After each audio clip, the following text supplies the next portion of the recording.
आ जाता है देहात में ना, रोए के रहनी तले अखिए खुदा गई। हम लोग एक अपनी दुनिया बसाएंगे, समझ आ गया कि नहीं? हम लोग क्या करेंगे, एक अलग दुनिया। 1918 में ही हो गया था। 1939 में चालू हुआ सेकेंड वर्ल्ड वॉर। 1939 से लेकर 1945 तक जापान पे बम पटकाया, सब युद्ध खत्म हो गया। 1945 ये दो प्रथम विश्व युद्ध, द्वितीय विश्व युद्ध। इसके बाद चालू हुआ कोल्ड वार। कौन सा वार? Cold war. कोल्ड वार को हम लोग कहते हैं शीत युद्ध। अब दोबारा चालू हो रहा है शीत युद्ध। ये शीत युद्ध जो था ये चालू हुआ था 1945 से और ये चला था 1991 तक। 1991 46 साल तक चलने वाला ये सबसे जबरदस्त युद्ध था शीत युद्ध। इस शीत युद्ध में एक भी गोलियां नहीं चलाई गई थी। डायरेक्ट ये युद्ध चल रही थी अमेरिका और यूएसएसआर। उस समय सोवियत संघ नाम था इसका। उस समय 15 देश थे सब, इसका नाम क्या था? सोवियत संघ, जिसे अभी आप रूस देख रहे हैं। इन दोनों के बीच में भीषण युद्ध को क्या कहा गया? शीत युद्ध। इन दोनों ने आपस में एक भी गोलियां नहीं चलाई, एक भी गोली नहीं चलाई, लेकिन पूरी दुनिया में लाश का ढेर बिछा के रख दिया, पूरी दुनिया में कटवा के रख दिया शीत युद्ध के चल। कब तक चला ये? 91 में खत्म इसलिए हुआ कि सोवियत संघ 15 देशों में टूट गया, जिस वजह से ये युद्ध खत्म हुआ। शीत युद्ध क्या था? अमेरिका चाहता था कि पूरी दुनिया उसके फेवर में रहे, उसके हिसाब से काम करे। रूस चाहता था कि पूरी दुनिया उसके फेवर में रहे, उसके हिसाब से काम करे। तो एक ये हो गया और एक ये हो गया। इसे कहा गया पहली दुनिया। और इसी पहली दुनिया के चक्कर में, दूसरी दुनिया के चक्कर में पूरी दुनिया तबाह हो गई। जो गया अमेरिका के फेवर में उसको रूस धो देता था, डायरेक्ट अमेरिका को नहीं धोता था, जो गया उसको धो देता था। और जो रूस के फेवर में गया उसे अमेरिका धो देता था। जैसे आपको एक एग्जांपल देते हैं, आपका यहां देखिए इराक, कौन देश? इराक, सीरिया, ये किसके फेवर में थे? सब रूस के फेवर में। अमेरिका यहां विद्रोह खड़ा करा के धूर दिया किसको? इन लोग को। आप बताइए, क्या अमेरिका ने रूस में एक को गोली चलाया? क्या रूस ने अमेरिका पे चलाया? सद्दाम हुसैन चल गए। सद्दाम हुसैन चल गए, बशर अल असद चल गए, मोहम्मद गद्दाफी ये लीबिया में, होस्नी मुबारक मिस्र में, शेख अब्दुल्ला सालेह यमन में। इस सब सालेह नाम है, साले नहीं, कोनो काम का नहीं है सब। तो पहली दुनिया किसे कहा गया? जो देश अमेरिका के फेवर में थे। दूसरी दुनिया किसे कहा गया? इसमें क्या हमें पहली दुनिया में जाना चाहिए कि दूसरी दुनिया में?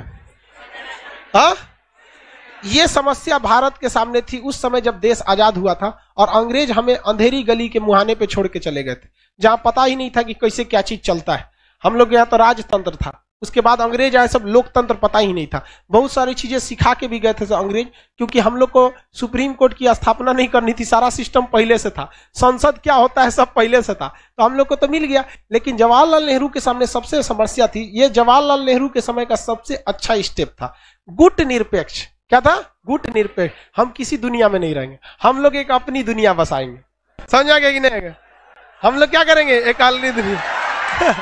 अलगी दुनिया का नाम रह गया तीसरी दुनिया। कौन सा दुनिया? तीसरी दुनिया। इस तीसरी दुनिया में जवाहरलाल नेहरू अकेले पड़ गए थे, इसलिए उन्होंने क्या किया कि भारत से तो जवाहरलाल नेहरू ही नेतृत्व कर रहे थे। अब जैसे मान के चले विदेश में जाएंगे तो नरेंद्र मोदी माने भारत हो जाएगा, समझ आ रहा है कि नहीं? तो जवाहरलाल नेहरू यहां से किए, मिस्र को कहे कि देख भैया तू बर्बाद हो जाएगा, तू मेरे साथ है। और इंडोनेशिया को अपने साथ ले लिए और यूगोस्लाविया को अपने साथ ले लिए। 4 गो देश के प्रधानमंत्री। इसका नाम था अहमद, यहाँ के राजा का नाम क्या था? अहमद। यहाँ पे नेहरू, यहाँ पर मिस्र में कर्नल नासिर, इन्हीं के नाम पर नासिर झील है, कर्नल नासिर। और मार्शल टीटो, यहाँ पे कौन थे? Marshal Tito.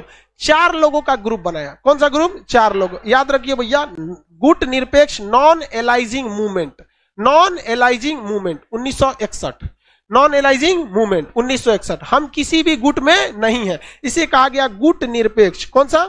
गुट निरपेक्ष। गुट निरपेक्ष आंदोलन 1960 से 61 का सबसे बड़ा आंदोलन था। कब चालू किया गया? 60 से 61 के बीच में। गुट निरपेक्ष आंदोलन किसने चालू किया? जवाहरलाल नेहरू। इन्होंने कहा कि हम किसी भी गुट में नहीं रहेंगे, क्योंकि गुट के चक्कर में हम बर्बाद हो जाएंगे। अब बताइए, अगर ये आंदोलन अकेले नेहरू चालू किए रहते तो दिक्कत हो जाता भाई। अकेले सबके निशाने पे हम आ जाते कि ढेर होशियार बन रहा है, क्या पता ब्रिटेन से आजाद होकर अमेरिका या फ्रांस रूस के गुलाम हो जाते, और हो जाते तो कोई बहुत बड़ा बात नहीं था। आज भी हम लोग रूस और अमेरिका के इतना पावरफुल थोड़े हैं आज के वक्त में भी, उस वक्त की तो बातें छोड़ दीजिए। तो नॉन एलाइजिंग मूवमेंट चालू कर दिया गया, हम किसी भी गुट में नहीं है। इसे कहा गया तीसरी दुनिया। कौन सी दुनिया? तीसरी दुनिया। इसी को कहते हैं दक्षिणी दुनिया। कौन दुनिया? दक्षिणी दुनिया। इसी को कहते हैं विकासशील देश, कि अभी ये डेवलपिंग फेज में है। तो डेवलपिंग फेज होने की वजह से चक्कर पकड़ नहीं करना चाहिए। तो जवाहरलाल नेहरू ने क्या चालू कर दिया? गुट निरपेक्ष, और भारत किसी भी पक्ष में नहीं गया। लेकिन एक बात पता था भारत को कि हमेशा कोई ना कोई ऐसा शक्तिशाली आदमी से पहुंच बनाए रखो कि जरूरत पड़ने पर वो काम आ सके। तो चुपके से समझौता किससे हो गया था? रूस से, कि भैया हम लोग कभी कभी भाई भाई की तरह रहेंगे, लेकिन दुनिया के सामने क्या रहेंगे? गुट निरपेक्ष। हाथी के दांत दिखाने की और खाने की ओर। हम लोग किसमें थे? गुट निरपेक्ष। लेकिन रियल में किसके साथ थे? रूस के साथ। लेकिन हमारी नीति हमेशा स्वतंत्र रही थी। ऐसा नहीं था कि रूस ने जो बोल दिया हम वही करेंगे। हम लोग अपना सोच समझ के रखते थे। इस बीच में रूस के साथ एक दगाबाजी हो गई। प्रकृति ने धोखा दे दिया रूस को। रूस की सेना बहुत विशाल थी और प्रथम विश्व युद्ध में सबसे ज्यादा लात खाया था कोई तो रूस। और रूस का ऊपरी भाग समुद्र से पूरी तरह बर्फ से ढक जाता है। ये एरिया क्या हो जाता है? ढक जाता है बर्फ से। अब बर्फ से ढक जाने की वजह से इस एरिया से आप नौसेना नहीं ले जा सकते, और दूर की लड़ाई में जब भी काम आएगी तो नौसेना काम आएगी, एयरफोर्स काम नहीं आती है। आप खुद देखिए ना, फ्रांस है ना, फ्रांस और ये भारत है, यहां से राफेल जहाज आ रहा था तो दुबई में रुक के तेल भरा, और के बाद भारत में आया। डायरेक्ट आ जाए? आएंगे नहीं। और पायलट का हालत खराब हो गया, बाप रे बड़ी दूर से आ रहे हैं रे। दूर की लड़ाई में एयरफोर्स काम नहीं आती है, स्ट्राइक के काम में आती है एयरफोर्स। एयरफोर्स को पास में रखे रहिए, जहां लड़ाई हो रहा है ना वहां से 100-200 किलोमीटर दूर रखिए। अब मेन स्ट्राइक में तबातोड़ मार के चली जाती है, वो बढ़त देने का काम करती है एयरफोर्स। बड़ी लड़ाई में नहीं आएगी, मतलब आपको लगेगा दूर की लड़ाई में काम आ जाए तो नहीं आएगी। अब थल सेना वो तो जाएगी 3 महीना बाद। वहां पे कौन काम आता है? नौसेना। नौसेना की जहाजें इतनी बड़ी रहती हैं जिसका कोई हद नहीं।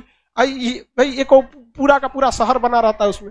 अब पूरी नौसेना की जहाजें क्या होती हैं? बहुत बड़ी होती हैं। नौसेना की जहाज में बैठिए, सारे लोग की नौसेना बैठेगी, नौसेना यहाँ ले आके अपनी जहाजें लगा देंगे सब लाइन से।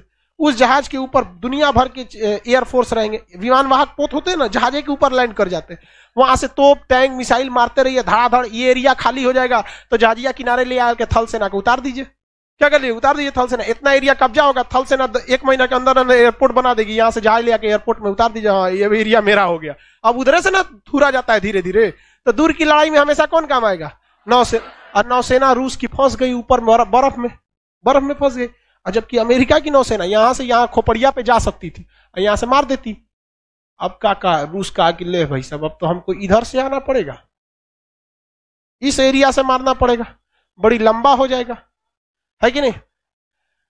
अमेरिका दिमाग लगाया कि इधर कहीं अगर हमको एक ऐसा सेना का अड्डा मिल जाए जहां से हम पता कर ले कि कितना जहाज निकली है सब इधर से, तो यहां हम पहले से तैयारी में बैठल रहेंगे।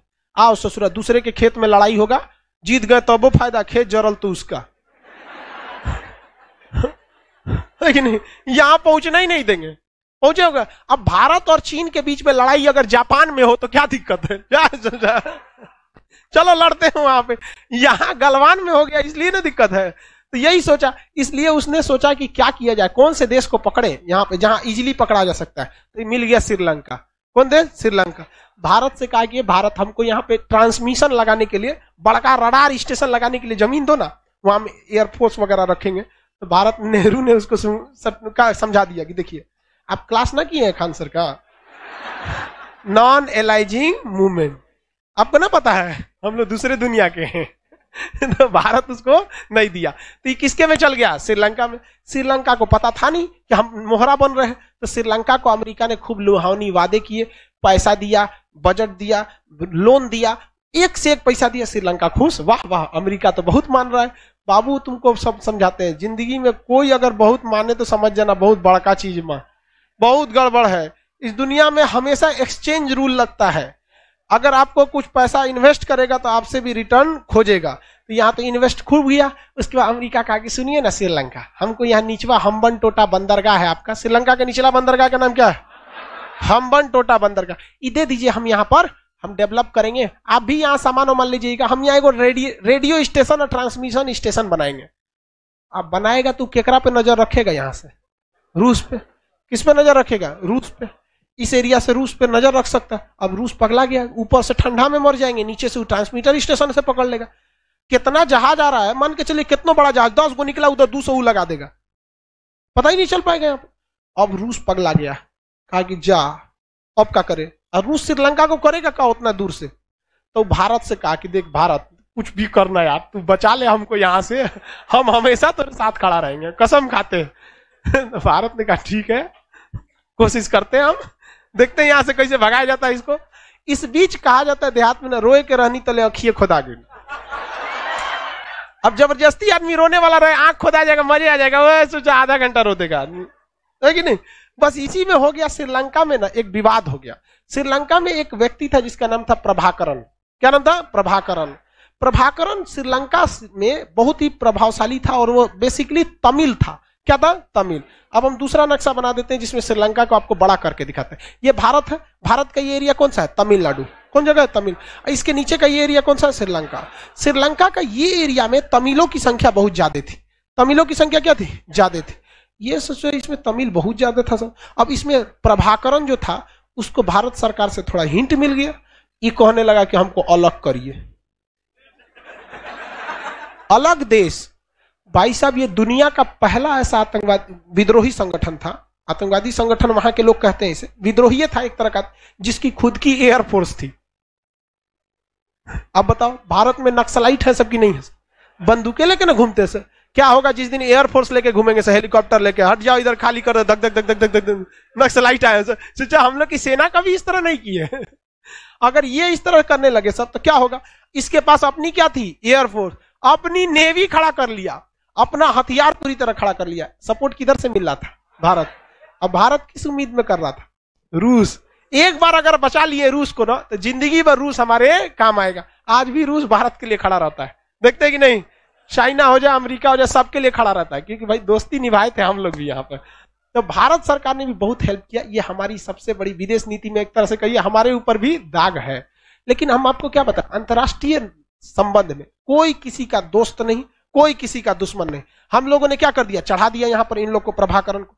अब ये लगा थूरने यहाँ पर लोगों को, इतना जघन्य अपराध करने लगे सब ये सब कि यहाँ के सिंघली बौद्ध जो थे या जो श्रीलंका के मेन लोग थे वो लोग ससुरा धागे तक AK-47 लेके मारने लगा सब ये। और इन्होंने कहा कि ये एरिया हमारा है, LTTE, liberation tigers of Tamil इलम। इनका खुद का झंडा था, उसमें बाघ बना था। टाइगर है तो क्या बना रहेगा? बाघ। तो लिबरेशन टाइगर्स ऑफ तमिल इलम विद्रोही संगठन किसने बना दिया? प्रभाकर। किसने बना दिया? प्रभाकरण। प्रभाकर नहीं, प्रभाकरण। क्या बनाया? प्रभाकरण। प्रभाकरण। प्रभाकरण ने इसने चालू कर दिया। इतना भयानक विद्रोह हुआ कि श्रीलंका सरकार पागल हो गई, पूरी तरह से क्या हो गई? पागल हो गई। अब भारत सरकार ने भी नहीं सोचा था कि इतना खतरनाक कांड करेगा। ये यहां से बढ़ते बढ़ते ज्यादातर श्रीलंका के एरिया पे कब्जा कर लिया। लो, अब ऐसा लगने लगा कि जैसे ये खुद अलग देश नहीं मांग रहे हैं, श्रीलंका को अलग कर देंगे। लो तुम जाओ उधर। अब भीषण बवाल हो गया। श्रीलंका भी धीरे धीरे समझ रहा था कि आखिर मैटर क्या है। श्रीलंका भारत से कहा कि भाई आप ये लिट्टे को प्लीज समझाइए, ऐसा नहीं होना चाहिए। हम आप जो कहेंगे हम आपकी बात मानेंगे। तो भारत का प्लानिंग क्या था पता ही है? क्या जी? ये वाला आप बंद, यहाँ का ट्रांसमीटर स्टेशन क्या कीजिए? कैंसिल कर, हटाइए यहाँ से अमेरिका को, बाकी हम शांत करा देंगे। और भारत खुद चाहता था शांत कराना। रीजन क्या था कि ये एक बहुत दूरदर्शिता में देखेंगे तो खतरनाक हो सकता था खुद भारत के लिए। अगर वहां LTT सक्सेस हो जाती, अगर बाय द वे LTT क्या हो जाती? सक्सेस हो जाती, और वहां एक अलग देश बना लेते, तो आगे समझिए भारत के लिए क्या होता कि ये तमिल वाले भी तमिल वालों का भी लगाव इनसे बहुत अच्छा खासा हो जाता है। आज भी अगर भारत सरकार LTT के लिए कुछ अच्छा काम करती है, मतलब श्रीलंका के लिए कोई अच्छा काम करती है, तो ये विरोध करता है सब भारत सरकार। मनमोहन सिंह जब सरकार चला रहे थे तो गठबंधन की सरकार थी। मनमोहन सिंह की, मोदी जी की तरह बहुमत की सरकार नहीं थी। मनमोहन सिंह श्रीलंका से जब बातचीत करने गए तो इन्होंने गठबंधन तोड़ लिया कि काहे बतिया रहे हैं उससे। समझ में गया? चेन्नई में मैच होने वाला था, श्रीलंका के खिलाड़ी आने वाले थे, विरोध कर दिया कि यहाँ श्रीलंका के खिलाड़ी नहीं खेलेगा सब तमिलनाडु में। तो तमिलनाडु इसमें बड़ी विवाद चलता है। तो दूरदर्शिता देखिए, हमेशा देश के बारे में सोचना चाहिए कि हमारे देश के लिए खतरा हो जाता है। ये हो जाता है एक नया कश्मीर मुद्दा कि पास में रख के आप किसका फेवर करने लगी है? पाकिस्तान का। धीरे धीरे ऐसा मुद्दा होने लगता। आज फ्यूचर में ऐसा नहीं कि हो गया था, लेकिन ये दिक्कत था। तो खुद उस समय सोच रही थी इंदिरा गांधी की ऐसा ना हो। तो भाई भारत सरकार ने इनको कहा कि ठीक है तुम हटाओ, हम श्रीलंका को यहां से किसको भगा दो? यहां से अमेरिका को भगा दो, बाकी बात है हम क्या कर लेंगे, संभाल लेंगे यहाँ पे। तो यहां से अमेरिका का बोरिया बिस्तर समटा गया। रूस ने भारत से कहा कि जिंदगी में तुमको कभी जरूरत पड़ेगा ना तुम एक बार हमरा याद करियो, हम हमेशा तुम्हारे साथ हैं। तो भारत ने भी कहा कि ठीक है, जरूरत पड़ेगा तो बताइए करेंगे। भारत सरकार ने यहाँ अपनी सेना भेजा। भारत सरकार ने क्या भेजा? सेना। राजीव गांधी थे उस समय प्रधानमंत्री, सेना भेजे, और राजीव गांधी के कहने पर यहाँ पर भारतीय सेना गई और लिबरेशन टाइगर्स और तमिल इलम के जितने आतंकवादी थे सबको धंधना के भून भान के खत्म कर दिया। अब भाई तू कितनो हो तो विद्रोही ना हो, भारत की फौज के आगे क्या करोगे? हाँ, ऐसा ऐसा बहुते विद्रोह भारत ने कश्मीर में शांत किया, शांत करा दिया। अब प्रभाकर पगला गया, मरा गया प्रभाकर वगैरह सब कहे कि ससुराई तो धोखा दिया हम लोग को, हम लोग को लग रहा था देश बनाएगा, ये तो दूसरे मैटर के लिए निपटा के चल गया। उन लोगों ने कहा कि ना छोड़ेंगे राजीव गांधी। अब डबल समस्या। श्रीलंका के लोग भी भली भांति समझ रहे थे कि शुरुआत में लिट्टे को समर्थन किसने दिया था? भारत। अब भारत दोनों ओर से गया। श्रीलंका के लोग को भी पता था कि लिट्टे को पहले चढ़ाया कौन? भारत। और लिट्टे को भी पता था चढ़ा के हमको मारा कौन? भारत। तो भारत किसका दुश्मन हो गया? दोनों का। अब जब वहां गए थे राजीव गांधी सलामी लेने, तो श्रीलंका के सेना का एक जवान था। अब जब सलामी दिया जाता है ना बंदूक से इस तरह, तो उसमें गोली नहीं रहती। सलामी शस्त्र आप लोग एनसीसी वगैरह किए होंगे तो इस तरह से सलामी शस्त्र होता है यहाँ पे। तो सलामी शस्त्र होता है ना, ये बगल शस्त्र, बाजू शस्त्र, फिर सलामी शस्त्र, तो ऐसे सलामी शस्त्र दिया जाता है। तो सलामी शस्त्र जब दिया गया था, ऐसे सलामी शस्त्र दिया था। और जब राजीव गांधी इधर से गुजरे ना, तो बट, बंदूक का पिछला भाग क्या होता है? बट मारा था, कंधा टूट गया था राजीव गांधी, श्रीलंका वाला। और इधर तो श्रीलंका से तो दुश्मनी हो ही गई थी, और इधर जो लिट्टे वाले थे सब, इन्होंने किसको टारगेट ले लिया? राजीव गांधी को। और राजीव गांधी को बम से उड़वा दिया लिट्टे वालों ने।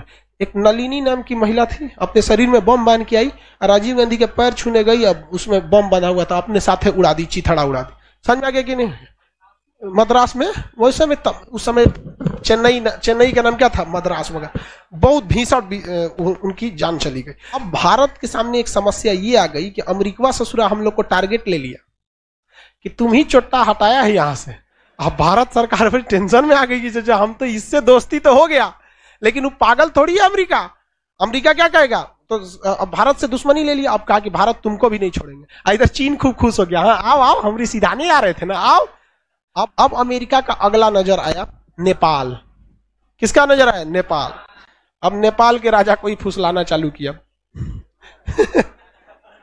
इन्हों के दिन खराब है, अभी देखिए ना, इनका दिन खराब है। भाई नेहरू पागल थोड़े था जो गुट निरपेक्ष में जा रहा था। श्रीलंका थुरा है ना अभी एलटीटी से, अब यहां नेपाल में गया अमेरिका। नेपाल को खूब पैसा वैसा दिया, एयरपोर्ट और बनवाने लगा, स्कूल कॉलेज खुलवाने लगा। तो नेपाल खूब खुश हो गया, वाह वाह, अमेरिका जैसा बड़ा देश हमारे का फेवर कर रहा है। देखो भाई साहब, अगर बड़े लोग या गुंडे बदमाश, इन लोग से दोस्ती बहुत खराब होती है। इससे सूर्य कब पलटते हैं से किसी को ठीक नहीं होता है। इन लोग की दोस्ती दुश्मनी का कोई ठीक नहीं होता, कब किधर चल जाते हैं। इसको अगर अच्छे से समझना है ना, तो बिहार की एक मूवी थी अपहरण, अजय देवगन की, नाना पाटेकर, अजय देवगन, उसमें देखिएगा बड़ा आदमी किस तरह पलट जाता है। इन लोग का कोई कोने थाली में पलटेगा से कोई ठीक नहीं होता। इसलिए भारत समझ रहा था कि भैया अमेरिका किसी का नहीं है। नेपाल खूब खुश, वाह वाह। अब नेपाल में एक बहुत बड़ी समस्या थी, आंख के मरीज। वहां पर जलवायु ऐसी थी कि आंख बड़ी जल्दी खराब हो जाता था। अमेरिका ने क्या किया? खूब डॉक्टर भेजा। अमेरिका में एक से एक डॉक्टर थे सब। ओ माय गॉड, आंख तुम्हारा खराब है, लाओ ऑपरेशन कर देते हैं। धड़ाधड़ वहां ऑपरेशन करना चालू किया। अब जहां जो चीज होता है ना, वहां के लोग, रीजनल लोग सीख जाते हैं। नेपाल को खूब पैसा दिया, आंखों बना हुआ है, डॉक्टर भेजा, मेडिकल सुविधा दिया। उसके बाद अमेरिका कह रहा है कि सुनो नेपाल, एगो सेना का अड्डा दे दो हमारा। नेपाल का एकदम ले लीजिए। हम कहा कि भाड़ा लगेगा, तो अमेरिका ने कोई बात नहीं, हमारा पैसा का कमी थोड़ी है। अमेरिका खूब खुश हो गया, वाह, अगर यहाँ हमको सेना का अड्डा मिल जाए तो एकरा तो कूच देंगे हम। एक श्रीलंका में से यही भगाया था, कूच देंगे। यहाँ से नेपाल इसको, चाइना को बड़ी मजा ले रहा था, तोरो कूच देंगे।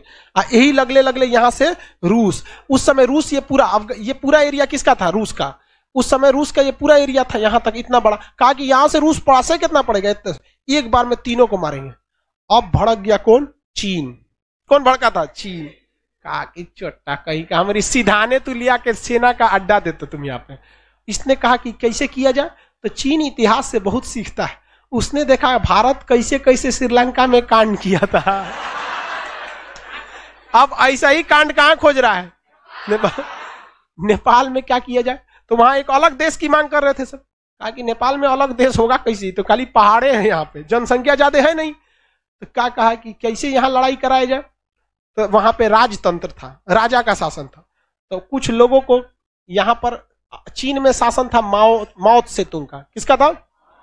माओ से तुंग, माओ से तुंग। तो माओ से तुंग ने कुछ विद्रोहियों को घुसा दिया कहां पर, नेपाल में। हथियार दिया, पैसा दिया, ट्रेनिंग दिया, सब दिया। कहा कोई दिक्कत नहीं, तुमको जितना गोली चलाओ कोई हिसाब नहीं देना है, सब धन धना के क्या करना है, मारना है एकदम जबरदस्त नेपाल में। और क्या कहना है कि राजा का शासन नहीं रहेगा। रजवे ना एयरपोर्ट दे रहा है रजवे को उखाड़ पे को यहाँ पे। अब उस जो माओ के कहने पे घुस गया सब माओवादी। कौन घुस गया सब, माओवादी। अरे भाई साहब नेपाल को इतना धो दिया सब कि अगले 18 से 20 साल तक नेपाल माओवादियों से लड़ता रह गया। गृह युद्ध फंस गया। उधर अमेरिका बोल रहा है एयरपोर्टवा बनाए, ठेका चालू करें। कहा भाग तुम यहां से, तुरंत भाग, छोटा कहीं का तोरे चक्कर में यहाँ सब हो रहा है, हम नहीं समझ रहे यहाँ पे। अब वो बेचारा नेपाल के राजा चीन से कह रहा है कि अब देखिए हम अमेरिका को भगा दिए, यहाँ जैसे श्रीलंका भी भगा दिया था, तो भारत वहां लिट्टे को खत्म किया था ना, आप भी माओवादी को खत्म कर दीजिए। कहा कि वो सब भूल जाओ, माओवादी मेरा है ही नहीं, छोड़ दिया नेपालवा, चाइना वहां पे अब पूरी तरह तबाह हो गए सब। अब वही माओवादी इधर से घुस गए सब किधर, बंगाल होते हुए छत्तीसगढ़ में। उन्हीं का एक तो अलग स्ट्रेन है, उसी विचारधारा से नक्सलवाद, ये सब चीजें अलग अलग घुस गए सब यहाँ पर। तो ये शीत युद्ध देखिए कितना खतरनाक था। अमेरिका के लिए दुश्मन बहुत बनते गए सब, भारत चीन, रूस, इसको कहा गया शीत युद्ध। आप बताओ नेपाल में इतनी लाशें गिरी, क्या इसके लिए नेपाल जिम्मेदार था? अमेरिका। चाइना में जो श्रीलंका में हुआ उसके लिए अमेरिका। तो शीत युद्ध कब से चालू हुआ था?